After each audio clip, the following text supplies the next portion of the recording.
I just recently concluded an over the board chess tournament, and this is the recap of these games. So, starting out in round one, I had no idea who I was going to be up against, and I was sure delighted when I saw that it was a WCM, which someone with a title is pretty scary, but even more so when they are 8 years old and the current Fide world champion for both genders under 9 years old. So I didn't have super high expectations coming into this game. My thought was I'm just going to play chess, use some new openings, and let's see what happens. So started with knight f3. Now, I've been trying out this new system recently where knight f3, e3, c4, usually called the e3 poison opening, and I've really liked it online. I've studied it quite a bit, and it's been very fun. So, besides, I wasn't really trying to surprise her in the opening. I was just trying to stick to what I knew and use some weapons. So, d5, e3, knight f6, and pretty much we get this style of development where I put all my pieces here. This bishop will either go here. It really depends on when.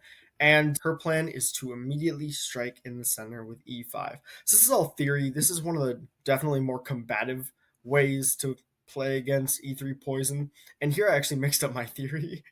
So I was a bit nervous here.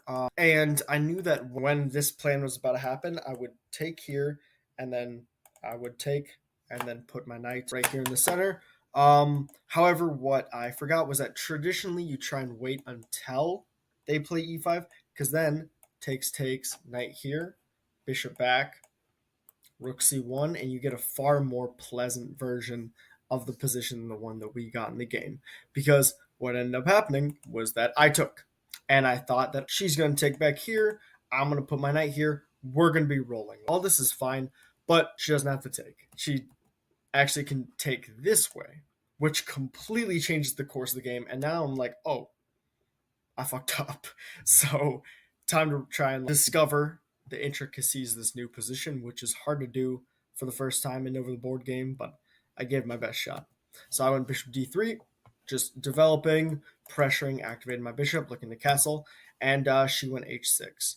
So here, after castles and queen e7, I was trying to figure out what her plan was. And I had a few ideas. So I was thinking, well, maybe she could be going for something absurd like trading off over here, but probably the queen is just coming here just to stop me from playing e4.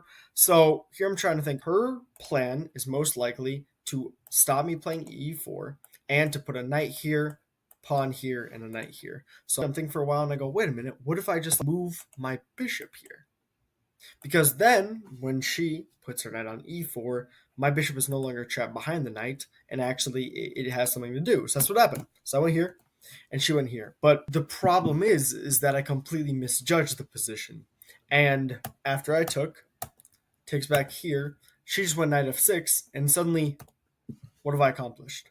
And here I was starting to spiral a tiny bit, and I'm just like, this isn't looking great. So best I can do right now is just try and stop all of her various threats. So I went h3, just stopping anything, creating a loft. She went knight d4, knight d5. Very logical move because my likely only pawn break is going to be here, which would then leave my pawn hanging more directly. She's trying to go from b4 to d3. So I didn't see myself as having a ton of choice here. Computer says knight c4, but my problem is that after knight b4, queen d2, and knight d3, I didn't know what I had. I guess I get the bishop, but I'm never going to be able to get rid of this knight. Like after f3, just goes f5.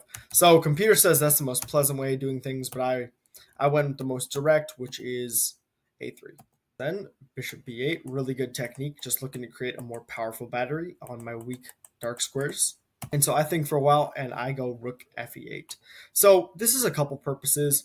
The first one is obviously whenever I make this pawn break, then my pawn will be defended. And the second idea was that anticipating her queen coming to one of these squares, I would then probably be able to go knight f1 and just completely stop, and then maybe get back in the game to pressure the pawns. She goes f5, and I'm like, maybe I can go here and here. Computer says just go knight c4, which I think makes a lot of sense, because then we just put our knight here, and honestly, I'm not entirely certain why I wouldn't go for this. I just don't think I was in a great mindset, because round one, especially up against a child prodigy. Does not feel great to be under this much pressure. So went b4, trying to gain space, queen d6, knight f1, just guarding everything. And then she went queen g6, spring pieces over. Very accurate play by her. And threatening f4. So what I did was I said, let's go queen b3. I'm going to pin your knight to your king. So she moved. And then here, I'm like, there's a couple things that I was thinking, but the main plans were how do I make progress? I was half in mind to potentially go here to come back. But then I'm like, then why would I go here in the first place? I had to have a reason, so I was trying to justify a bad move. Then there's also bishop c1, which just completely stops all f4 ideas, and this is probably the best try. But what I chose in the game was b5. I said now's the time for counterplay. Obviously, you can't take because the knight's hanging, and I'm just trying to open stuff up.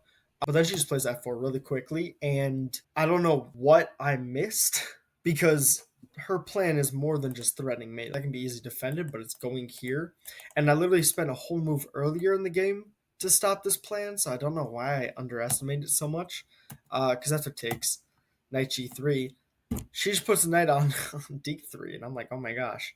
So now my rook's under attack. I can either attack and exchange, do something over here, or put my rook somewhere. And the only reason I didn't go rook e3 was because I hallucinated. What I hallucinated was something like knight takes here, and I'm like, oh no, then this will be dropped. What? I'm guarding it. So again, I don't know what mindset I was in when playing this game, but it was not a great one.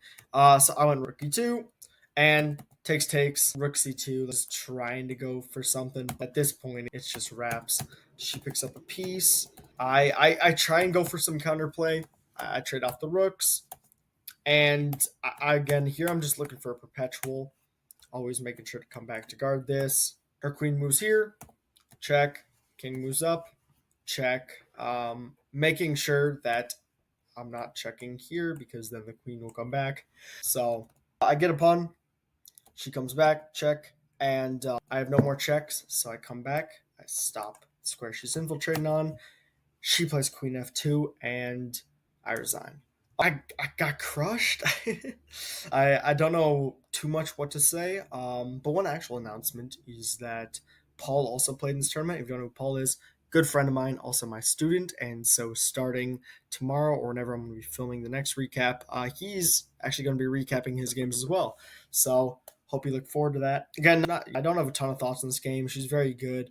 I'm not going to try to pretend to say that I would have done any better if I was in a really good mindset, but we won't know. So I see you tomorrow.